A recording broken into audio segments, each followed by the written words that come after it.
Good morning. It is another Tuesday morning. I've got a few folks that were not here. Well, were you here last week? No. Okay, so I am going to continue what I started last week. That recording is in our YouTube channel, but let me just restart here and say good morning. It is Tuesday, September 30th. You are joining me, Melissa Schwartz, the managing broker of Realty One Group in Paradise Valley, for our Tuesday training and tactics. So a couple of weeks ago, I tried to do a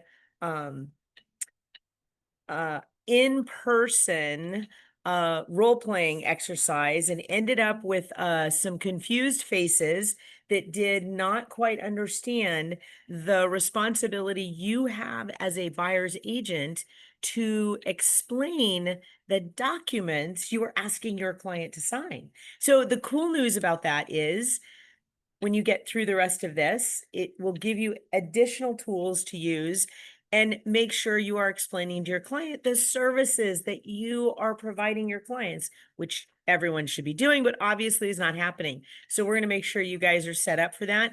We went through the purchase contract through about section 6, so the due diligence section. So we're going to pick up, but I'm going to start with the purchase contract. Let's talk to your buyers. This is continued, of course. And I changed these what's that's form up here because I was trying to look at some of the different things. And we may get to some of these, we may get to some other ones. This is the purchase contract section 7 to the end, and then definitely the seller compensation addendum, because if you guys like to be paid as buyer's agents, you've got to have that seller compensation addendum if you want the seller to pay you. We're going to move on from there. Look, I actually put those on the bottom. So learn to present the AAR purchase contract confidently. I was like, wait, what word is that? Confidently. Identify the key sections your client must understand. Ideally, this is before you go out and look at properties, right? Recognize where legal interpretation may be required. There are other addendums or disclosures that are delivered with the PC.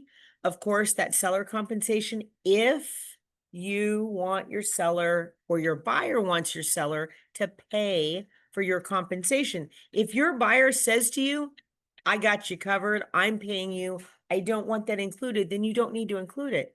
But understand, you should have had a buyer broker agreement. And if you had a buyer broker agreement and the buyer is expecting the seller to participate, you've got to get that seller compensation addendum in there. Whoops, and I don't know where that screen went. So, okay. So, wire fraud is still huge. So please, that is one of the things you need to explain to your buyers, right? Before you wire your funds, please make sure that they are aware of the wire fraud that is going on out there. All right, so you all know that we have 5 documents that are part of the pre-contract: the buyer broker exclusive employment agreement or the buyer broker agreement to show property. Both are valid. I recommend, if you really want to get paid, to use the buyer broker exclusive employment agreement, because the one to show property is only good if you write that contract. Let me make sure those of you that have been around in the industry and think there's procuring cause because you showed them the property, you have any right to compensation. That is gone. You do not. That document just allows you to open the door for them. If they wander off, or hey, their brother-in-law is a realtor, they just were out of town this weekend, please show me this property, you got nothing. Okay, so I do think it's a good form. The times I think it's a good form is when you're at an open house and somebody says, hey, I want to see the property around the corner.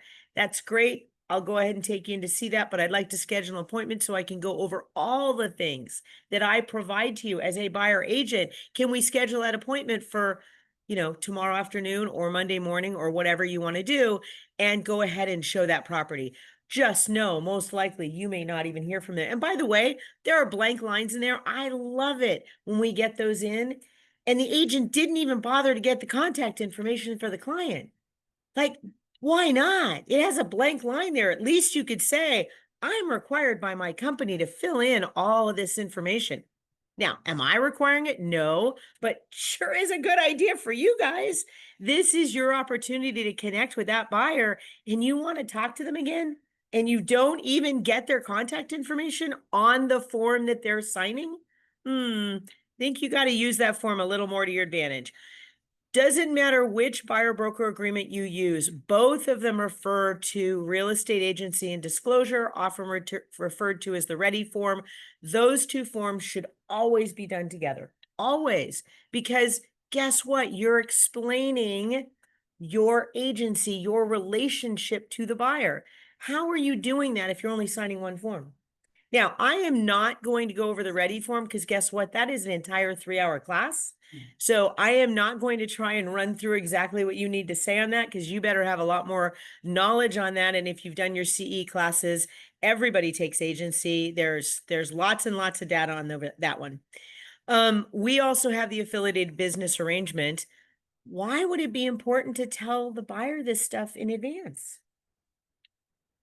And some of you have your own ABAs, or if you have agreements with other organizations, you should have an ABA because you are explaining either Realty One Group's relationship with those other companies, or if you have an ongoing relationship with XYZ Title, you should be sharing that with your client. And if you're getting anything in exchange for that relationship, are you getting leads? Are your clients getting discounts? What is happening there?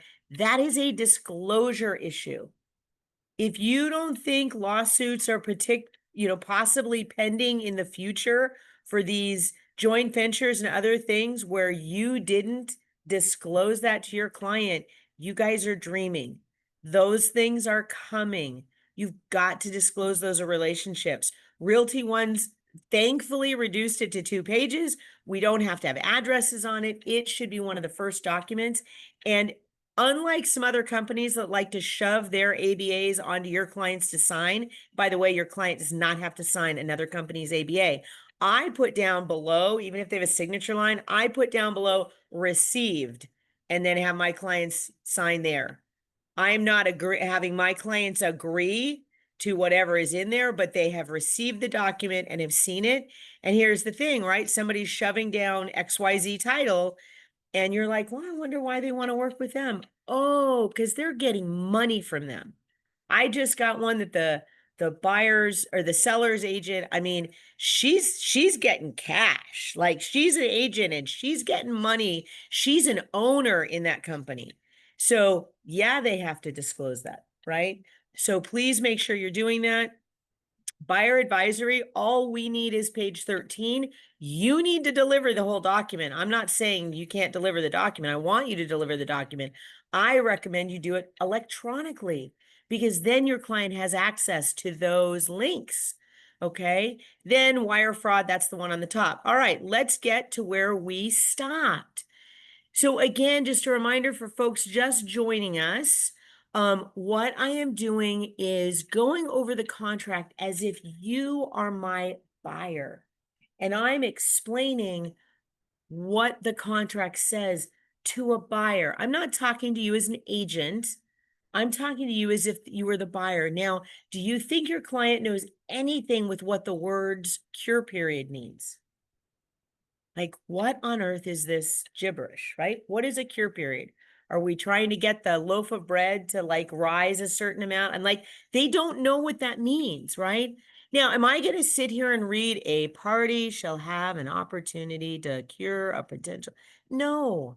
You know what I've done? And of course, you need to come up with your own way. But one of the things I've done is said, look, back in 05 and 06, when contracts were flying, we could probably say this thing about 20 and 21, when contracts were flying and agents were writing them on the backs of their cars or shipping them off literally within an hour of seeing a property.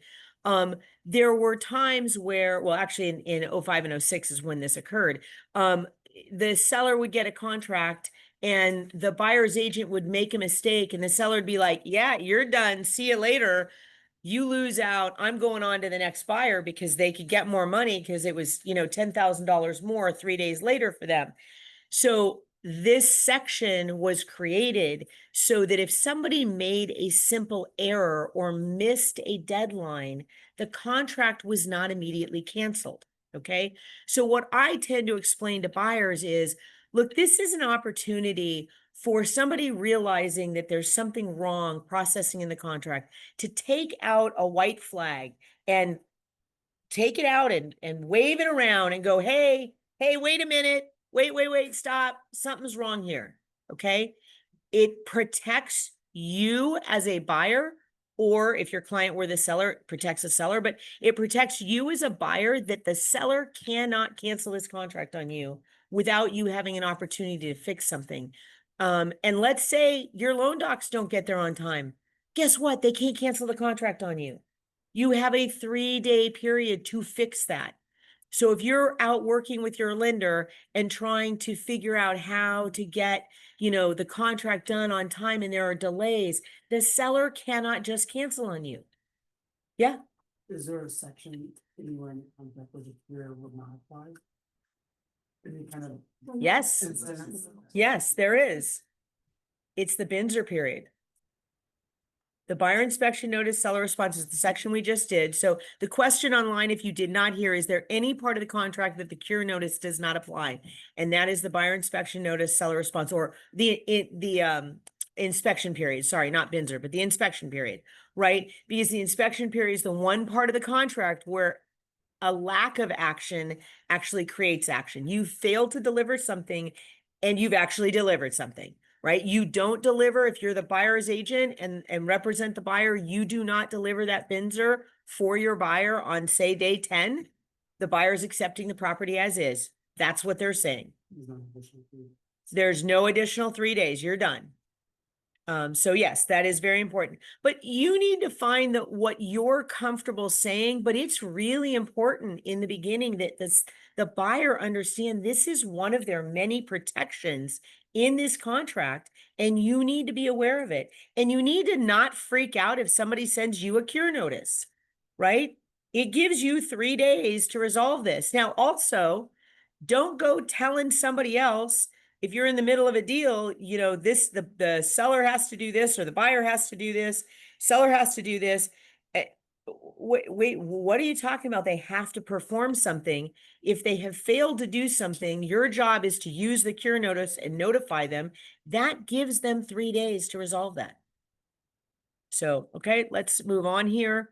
Now, what is a breach, right? You do need to explain. And again, you're not reading this paragraph, but you're explaining that in the event of a breach, if the cure period has been issued, cure notice has been issued, and the party that could potentially be in breach doesn't do anything, then they are in breach. But does that mean you have to cancel the contract? No, it does not, but it allows you or your client that opportunity. Okay.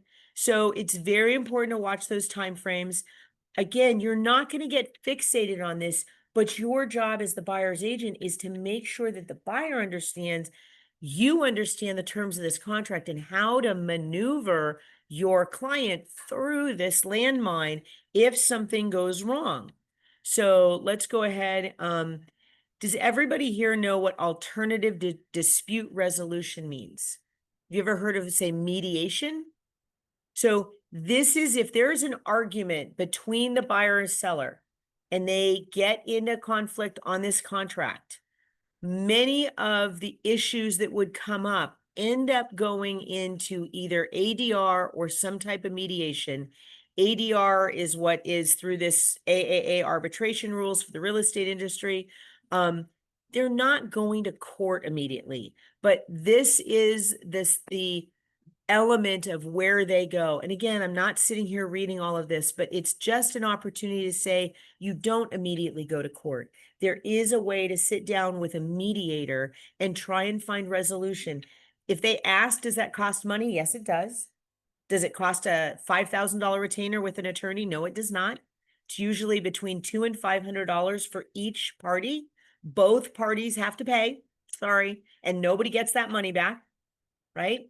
So if you can't come to an agreement, you're going to go down that road. There's no free pass here. you know, and yeah, you can go get an attorney and pay for an attorney. That's totally fine. You're still not going to court. You're going to mediation to start with, or arbitration. Okay. So exclusions, here are the exclusions, right? So any action brought into small claims division up to 3,500, as long as it's not thereafter transferred or removed from small claims division, right? There are some really key things here. What I would probably say to my buyer is, look, if it doesn't fall under ADR and it has other elements to it, these are the areas that you would have to look at to determine where that might end up. We're not going to go over that because I don't have the what ifs, right? So just know that that is there. Attorney fees and costs. Typically, when a party is using attorneys and goes into court of some type, the prevailing party ends up having to pay the other party's attorney fees. So be aware of that. Great to think somebody else is going to pay mine. Well, only if you win. Only if you win. So better talk to those attorneys before you go down that road. Obviously, additional terms and conditions, depending on what you're doing, there might be things that are applicable. Anybody got some ideas on what might go in there? How about if you're an owner agent? Or let's say your buyer is not the realtor of record, but they have a license. That has to be disclosed, right? So it must state the buyer holds an Arizona real estate license. Why is that important? Does anybody remember from school why that's important? You know, kind of help to understand here because we have inside. Exactly. So for those online that didn't hear Jason, realtors, real estate professionals are held to a higher standard because you have been educated on this process.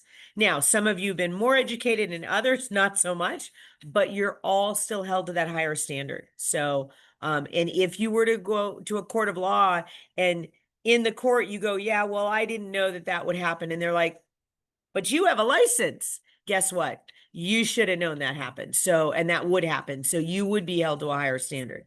The, ooh, I didn't know does not work.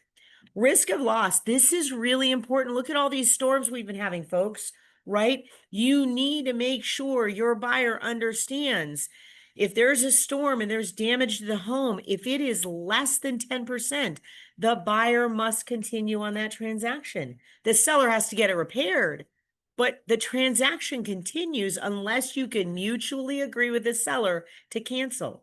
If it's more than 10%, either the buyer or seller can cancel. But a lot of people like, well, it flooded. I don't want the house anymore. Yeah, that's not how it works. The flood was an act of God. It was not the seller's fault. So they have to get it fixed, but the buyer has to move forward. Otherwise, the buyer could be held and go to court over failure to perform. So please understand that that exists. Now, usually in this section, I kind of go through, look, there are various things here, permission. We advise the public of this. This is not a private thing. This is a public document, and the public is made aware of this. Arizona law obviously covers this. Time is of the essence. If you're ever working on a short sale, folks, and we are seeing more of those, I know this sounds funny, but you still need to do time is of the essence. Your client needs to know that they have to respond in a timely manner. The next one says compensation. Guess what? Here it comes up again, right? All in big block letters on the bottom. Broker compensation is not set by law. All you're doing here is repeating. Remember, we talked about my compensation in my buyer broker employment agreement. And one of the next documents we're going to add is my seller compensation. So we're going to ask the seller to help cover those costs. But you need to understand that this is a part of the compensation is not determined on this contract. It was determined elsewhere. Your buyer broker agreement gave you the amount that you will earn, okay? And I'm still getting buyer broker agreements that say 0 on them. And they say, yeah, because I'm going to get paid by the seller. I'm like, yeah, you're going to get paid all of 0 from the seller because whatever's on that buyer broker agreement is the most you can receive. I don't care what you negotiate elsewhere. You have a buyer broker agreement that says 0. That means you're getting 0. And they still don't get that. So, oh yeah. I still have that happening. Yeah, yep. Copies and counterparts. So look, if you have a husband and wife, one's traveling, one's here. Yes, I know you can do it electronically, but if the wife is here and wants you to sign in person with her, you can have her sign in person and then electronically send it to the husband. That is totally legal. Or you have him sign one, she signs another. That's in counterpart. Does not matter. They do not have to be on the same document. There is one document that does not work with. Does anybody know what that is? It is a document AAR is created, but it is not our document. Who knows what document that is? This is a trick question. We'll come back to that question later. We'll see if you figure it out. Nope. All right, days. It is important for you to talk about this, right? Because this is very, very confusing for a buyer. They most likely where they work, their business is centered around business days. They have weekends, they have holidays off. Why would we count those, right? Lenders don't necessarily count those. In fact, lenders are even more confusing, right? They may count Saturdays, they may not count Saturdays. All depends if they have a business that's open. So if you're talking about a bank that actually has a building that people come into, banks are open on Saturdays. Brokers probably are not open on Saturdays. All depends on whether they have a Saturday division open, whether they count Saturdays. But for us in real estate, it's 24/7. Okay. It is 7 days a week, 365 days a year. Every single day counts. Doesn't matter if it's a holiday, doesn't matter if it's a weekend. And you need to explain that. How many times do you talk to your buyer and then get in the inspection period and they're like, well, I thought I had another 4 days. We had 2 weekends in here. I thought I had more time. That tells me you guys didn't go over this when you talked about the contract. And you need to let them know things don't end at 5 p.m. They end at 11:59 p.m., right? We can talk to you at 6 or 7 when you're done with work. That's not a problem. It is not due until 11:59 p.m. Yeah. Yeah. Sorry, I think that point is very important too when it comes to cure notice, because I know some people have been cured and they assume it's only Monday through Friday, but it's not. No, the cure notice, not only that, the cure notice is not Monday through Friday. It's every day of the week, right? But also, you can't issue a cure notice until midnight.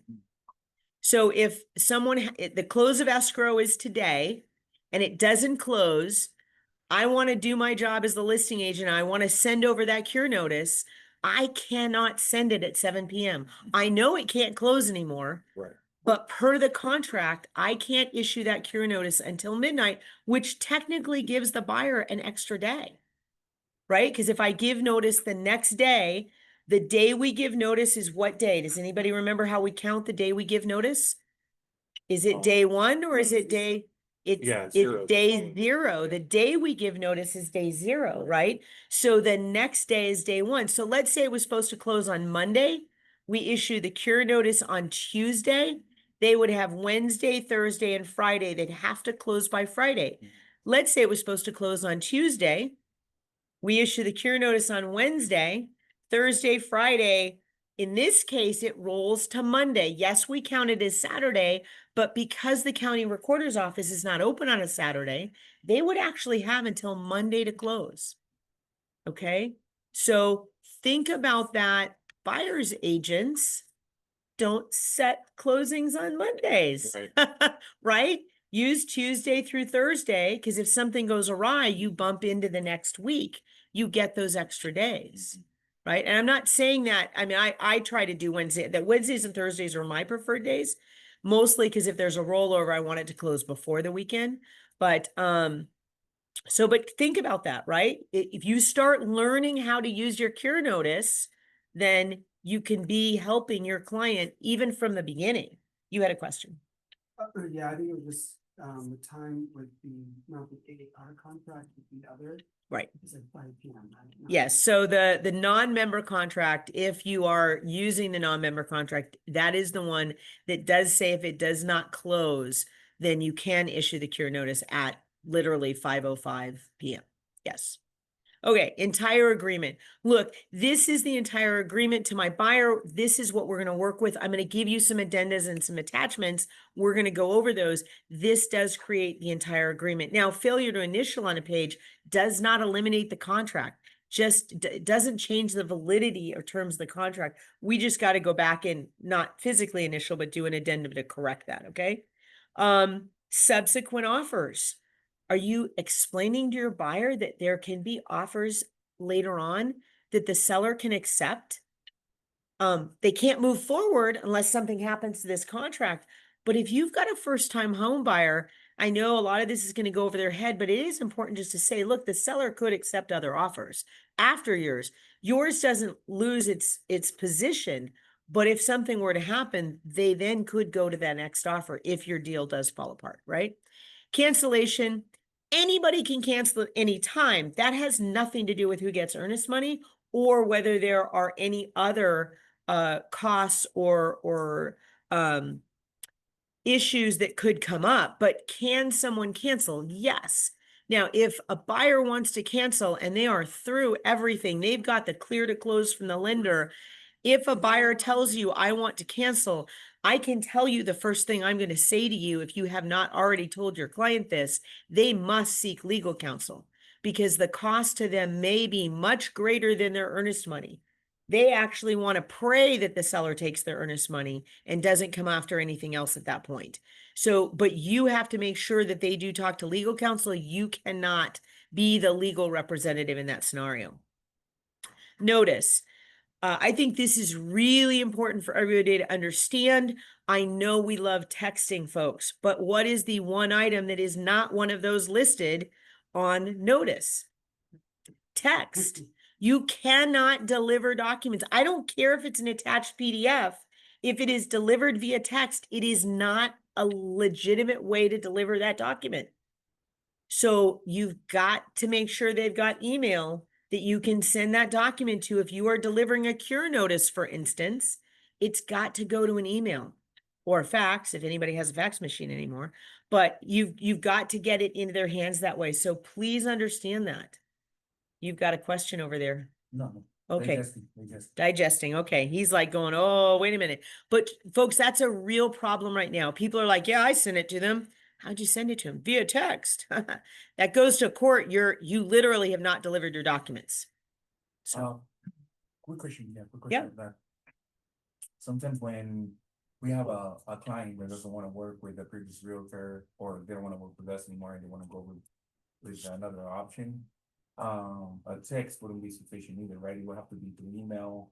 So just to clarify, that is a lot of this just tends to be done through. well, think about that. So if you have a buyer broker agreement, you better have more than a text because you have to have a mutual cancellation of that buyer broker agreement or they're still under contract with you.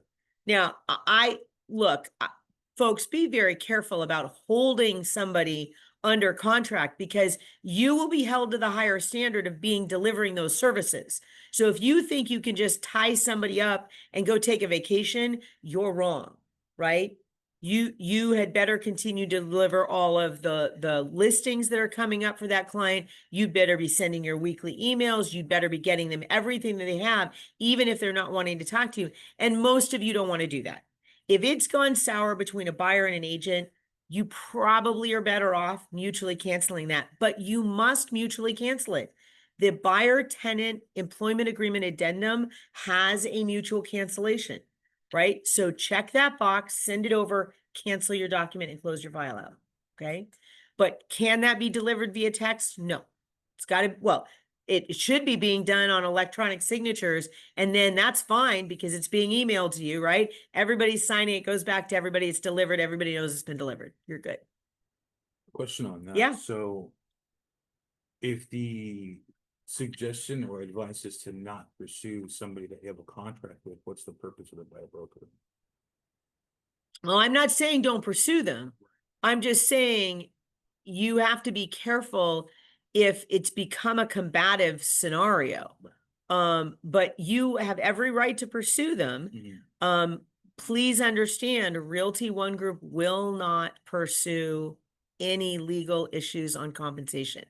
We will hand the file to you and you have the right to pursue that legally. It will be on your dime to do that. You have to hire the attorneys. Yeah. Would Realty One collect the commission if we're successful with that? It would go through Realty One Group, yes. So you can get paid, yes, but we will not be the ones. The commission. The the split Farmer gets, compensation. the transaction. Well, they're probably, well, yes. So even if there, I mean, if there was actually a transaction, then the transaction fee would be split. Most times it's not your transaction. If you're pursuing a commission, they've gone to somebody else Mhm. and they owe compensation, but it's not for a house that you worked on. Maybe It's a settlement. settlement. Right. And that would probably go through under rental and referral. You'd pay that, the other amount. I don't know because I've not seen one of those. Nobody's ever pursued any of these because most people didn't have buyer broker agreements, right? So all I'm just letting you know, Yeah. but I do think that it's worthy of having, but I think more of it is what happens is agents want to back out. Agents want to push their client away when they become combative with their client. And they're like, well, I'm not going to do anything. And they're like acting like spoiled kids. It's like, wait a minute. If they don't want to work with you, you still have to show up. Like you need to show that you're still doing your job and showing them that you're doing your job. Right. And either they need to come back to the table or that's when, you can, yes, pursue them. But if you were pursuing them and not doing anything, not doing the things that you agreed to in that contract, if you end up going to court, I can bet you the judge isn't going to award you anything. Fiduciary, right. Right. Your fiduciary is huge, but there's more. I mean, it's not just your fiduciary. Yes, you have to keep that, but your act as a buyer broker agent, right, is making sure they have information about the properties that you're sending to them. And if they then go to somebody else and have somebody else write the contract, that's what you're pursuing them for. But you've got to have done all the steps before that to say that you're still a party of this. Right. Oftentimes what happens, when anybody gets in conflict, there are people that when they get in conflict, they become a turtle. Mhm. They like hide. Mm. Okay.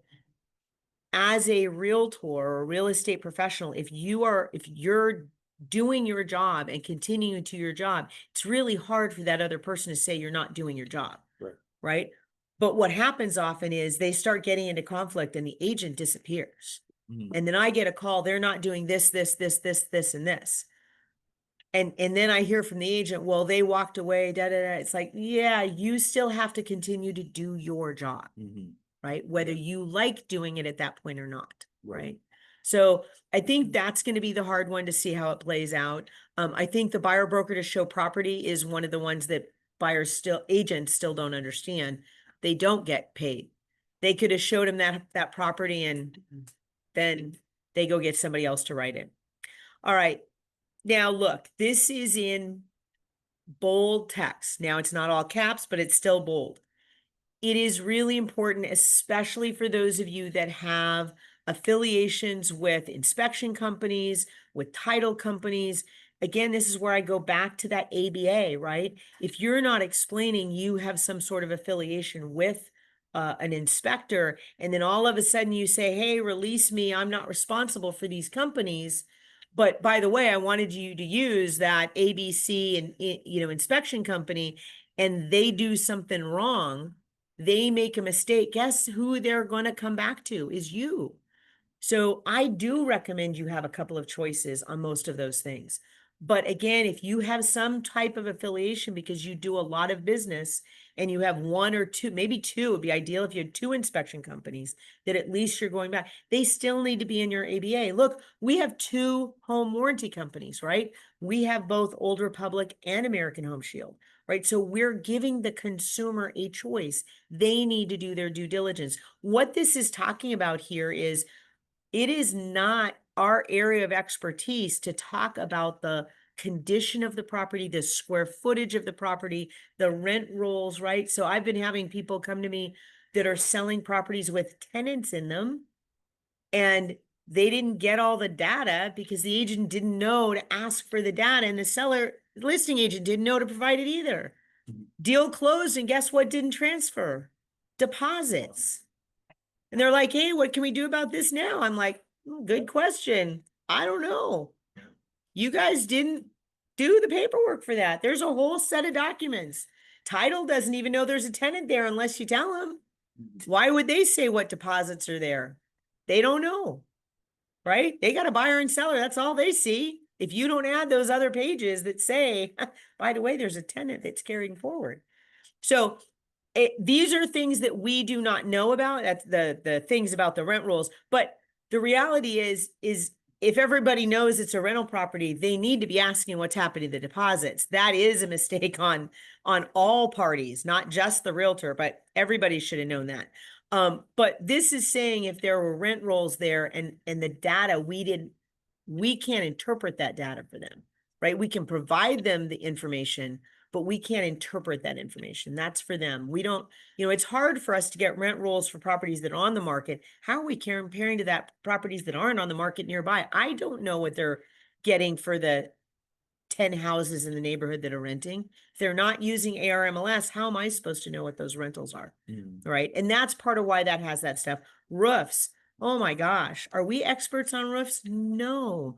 But I did walk up to a property that had a roof that was literally peeling off on the corner. Clients, a VA buyer. You know what? Yeah, this property is not going to work for you. Why? Because I can visibly see something that must be repaired prior to close of escrow. And it was also in foreclosure. It was like, the seller's not fixing that. Let's get out of here. It's not going to work, right? But so you need to make sure the client understands release of brokers, terms of acceptance, right? When do you want the other client to respond? It's so funny. I've had buyers say, oh yeah, so we have to give them 48 hours. We have to give them 3 days. There is no rhyme or reason here, folks. I would say, yes, typically you want to give at least 24 hours. Found out a property that somebody was making an offer on, the seller had moved to France.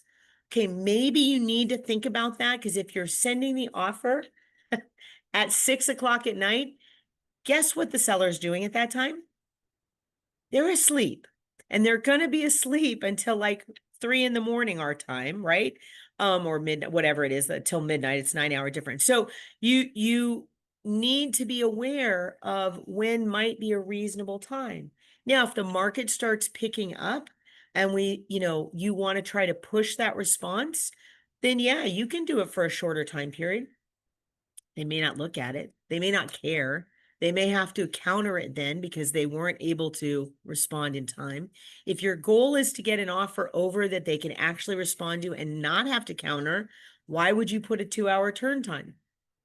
Give them the time to present this to your client. Talk to the listing agent.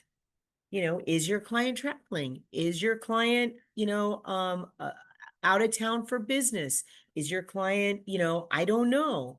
Do they work nights? Do they work weekends? What would be a good time? Sometimes you'll see it. Sometimes people will say, please give us 72 hours because my client is out of state. If you've ever had a client on East Coast timing or in France, right, it is hard to cycle with their time frame. So it is important for that. All right, I got to move on. This contract contains 10 pages. You need to be putting your information in the back of this, and all of that information should be in there. If you don't have a fax number, that's fine. Not sure why that is there. I don't know what happened with that. So your email should be in there. Maybe, I covered it because it doesn't have my realty one on there. So I just didn't want that in there and somebody using this online. Agency confirmation. Who are you representing? Is the listing agent through Realty One Group? If it is, you've got to change your template. If your template says buyer, because it's a buyer side, that you switch that to both buyer and seller. And that's when, guess what? You have that conversation. Now we need to talk. Well, should have talked about that in the beginning.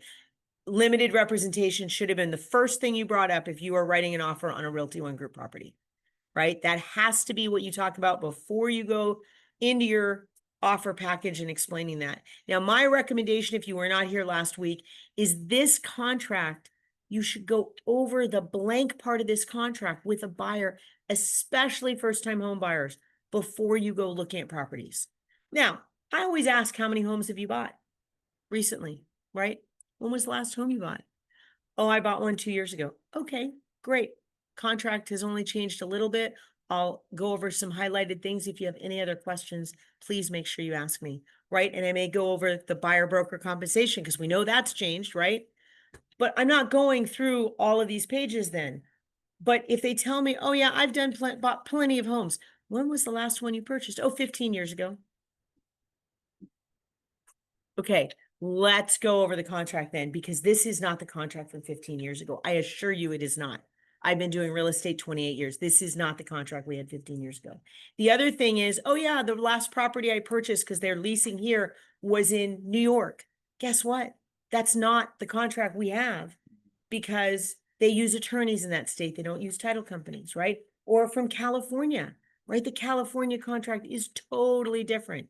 The inspection period, completely different. So really it's important so you make sure you know where your client is coming from, that you know what you need to explain to them. First time home buyers, you need to do a little more education, right? Their information needs to be on here. There are a lot of folks that don't like putting the address, city, state, and zip of your buyer. I don't know that it's an issue. Title company is going to need that information. They do actually still send out things via mail, so you do need to make sure that they get that. Seller acceptance, if you are using the forms correctly, this should auto-fill. If it is not auto-filling, please call me to figure out why it is not auto-filling. Means you're probably not hitting the button that says to merge the file with the MLS information. And then again, making sure that both buyer and seller is checked if it is a Realty One Group listing.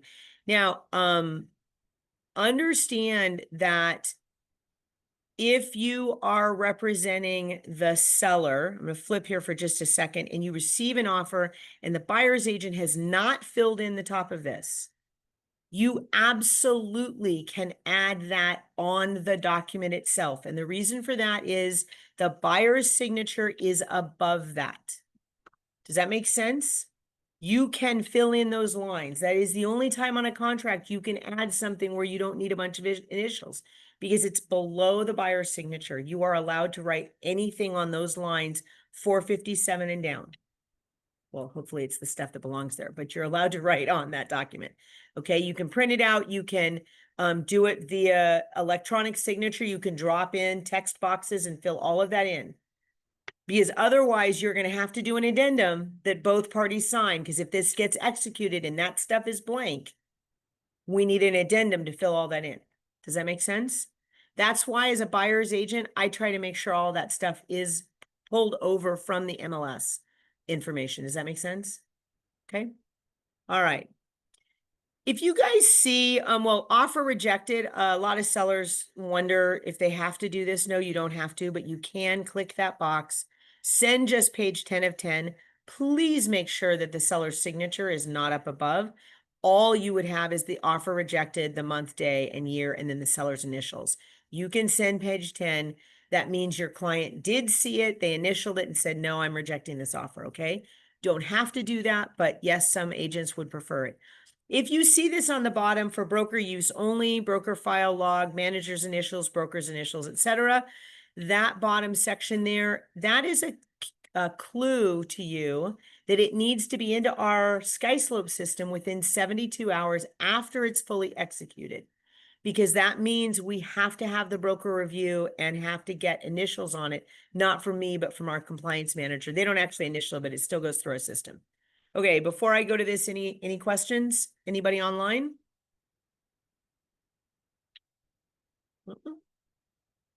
Okay. All right. Seller compensation addendum. This is going to be the last one I'm probably going to get to because we got 15 minutes. Buyer brokers, do you want to get paid? I talked about this a little earlier. There are two things you need in order to get paid: the buyer broker exclusive employment agreement, or the buyer broker agreement to show property. And if the seller is paying you, the seller compensation addendum, right? If your buyer is paying you, we don't need an SCA. Does that make sense? So, if you want to modify your buyer broker employment agreement, whichever one you're doing, there is a buyer tenant employment agreement addendum. Please do not use an addendum for the purchase contract. It is between a buyer and seller. The buyer broker agreement is between the broker and the buyer. We can't sign as a broker any of the purchase contract documents. right? We're not a party to the purchase contract. So please use the buyer tenant employment agreement addendum. So let's get into the seller compensation addendum. Are you explaining this to your clients? Because you sure should be explaining this. It is so surprising how many agents keep telling me that their sellers want to amend this and they basically want to change it on the purchase contract and ignore this entire addendum. There's more than one line on this addendum, okay? So this was created in February of 2025. This is one of the newest documents that we have. You need to put in that you as the buyer is the one creating this. I put in today's date. Obviously, there'd be sellers on there. Here's the bulk of this, right?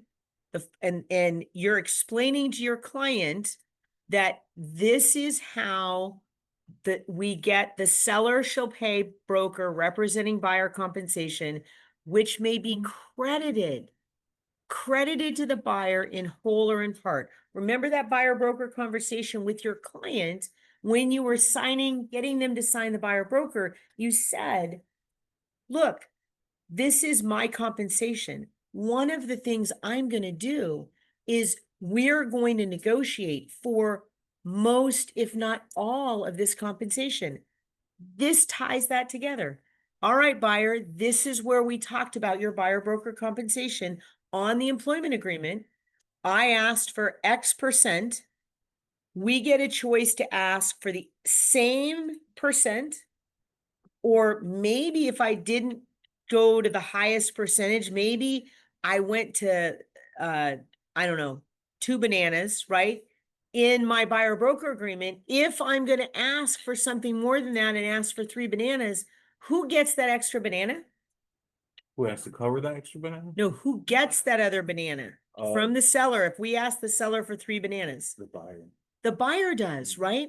So this is an opportunity, depending on how you set that all up. We're going to ask for this, but this is going to go to you. If they accept this, this will go to you. Okay.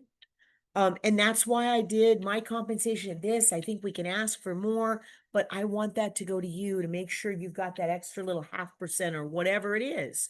Right. So again, that's something you can decide, but it's really important that you explain line 8. Seller shall pay broker representing buyer compensation, which may be credited to the buyer. That's the important part of it. This is being credited. Now, the amount paid on line 10 is in addition to any seller concessions credited to the buyer in the contract if applicable, right? So that's important to know that it's above, that has nothing to do with seller concessions. If we asked for 3% in the contract for the buyer, that the seller is going to pay for the buyer, this doesn't have anything to do with that, okay? This addendum provides the undersigns written consent for buyer broker to receive compensation for more than one party. Why is that important? Because maybe 2 parties are paying. Maybe it's the seller's paying, but also The buyer. Also the buyer. Let's say the seller says, I'm only paying you 1%. So this is where it cracks me up that sellers agents respond and say, nope, we're not even countering that. We're just saying compensation is going to be this. Forget this SCA. Well, the problem with that is, can you then receive payment from 2 parties? Like, that's why this SCA is here. There's more than one line on this addendum. Please make sure you're using it. Now, explaining to this buyer, this is going to kind of go over their head, but you just need to explain that this covers, let's say the seller is not compensating the full amount. Just a reminder to your buyer, we only get this much. You would still be responsible for the remainder, right? So again, just another opportunity to say it calmly, quietly, so they understand that. I've been working with you for the past 6 months to find a home. I'm not reducing this amount, right? So if they're only paying this, you're paying the additional amount. It also allows the brokers to be direct third-party beneficiaries of the contract. Remember, you're not in the contract. When all of a sudden they start saying in the contract, sellers paying buyer broker, Do you want the seller to have, or buyer and seller to have the right to make that determine outside of your employment agreements? Mm-mm. I don't, right? Buyer and seller can all of a sudden add compensation. What can they do then next? They can take away compensation. Buyer and seller agree, buyer broker doesn't get anything. If they have the right to negotiate, they have the right to negotiate. That's why they can't do that on the contract. It's on this separate addendum that we are creating for them because it's a part of a buyer broker employment agreement that is separate. And this allows us to be third-party beneficiaries, does not grant them the right in the contract to adjust that. Okay? You had a question. Yeah. How about a couple questions? So the buyer broker agreement, let's say we do 3%, right? Buyer agrees, seller only offers 2%. And the other 1% would come from the buyer, right? Correct. Assuming, would we have to fill this out, or is it a given based off the buyer broker agreement already that the buyer would have to pay that additional 1%? Well, this would be filled out probably requesting 3%. Then you would get a counter saying that the seller is only going to contribute 2%. If you had gone over this with your buyer when you made this document, the reminder that if they don't agree to pay this, remember, buyer, you're responsible for this. And when the counter offer comes back, that's when the conversation takes place. Look, they didn't counter your price. Right, They countered just this. compensation. So do you want to counter and raise the price a little bit, give them a little more and get that compensation? We can negotiate that, right? If that's important to you, or do you have those dollars? Because yes, you are responsible for those dollars. And then my second question is, can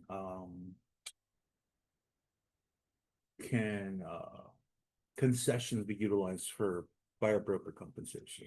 So the And- question was, can other seller concessions, not these, but other seller concessions be used to cover something that the seller didn't say, yes, I'm paying? Correct. So in your example, your buyer broker agreement is 3 bananas, Mhm. your SCA requests the 3 bananas, and the seller responds, no, we're only paying you 2, Right. but we're going to give 3% in concessions to the buyer. Correct. Then the buyer can absolutely use those concessions towards their closing costs. That 1% they owe you is part of their closing costs. And we have a lender here. You want to jump in? Is that That's accurate. okay? Barb says that's accurate. Yeah, so, Does it contribute to total concessions allowed? Yes. okay, wait. No, the SCA does not. No. The No. SCA does not. Compensation. The compensation does not add towards the amount that can be done towards closing costs. Even if the seller agent and the sellers are not covering it? No, sorry. The SCA, because that's the document we have here. The number on the SCA does not add into the total amount allowable for closing costs. What is not being covered by the seller and it needs to be used out of the other concessions would be a part of those concessions. Yeah, I just want to make sure nobody thinks that the numbers on the SCA have to be counted towards those concessions that the Oh. lender allows. They do not. I just want to make sure everybody's clear on that. yeah. Yeah, I want to confirm that. But the reverse of that, if everything is not being covered that you wanted by the seller, but the seller is paying other concessions, those monies can be used to pay this buyer. It's a buyer closing cost. So yes. No other addendum or anything is required for that, right? Because technically it's done at the buyer's. So what would Indemnification.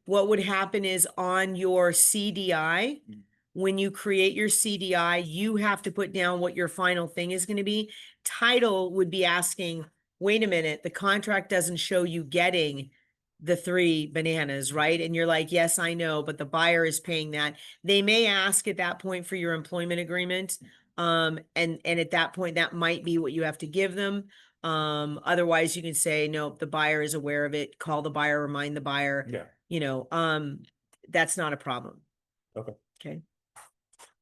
just make sure, when you're doing this, this isn't for your client, but check those boxes. If, it's helpful just to have that done. It's one less thing the other agent has to do. You're already checking the buyer box. Makes it easy. Again, here's a tip. Use for broker use only. You can see that means this document has to be in our files within 72 hours of it being signed. So if you see that on the bottom, pretty much almost all of those have to be in there. There are a couple that are not necessarily that way.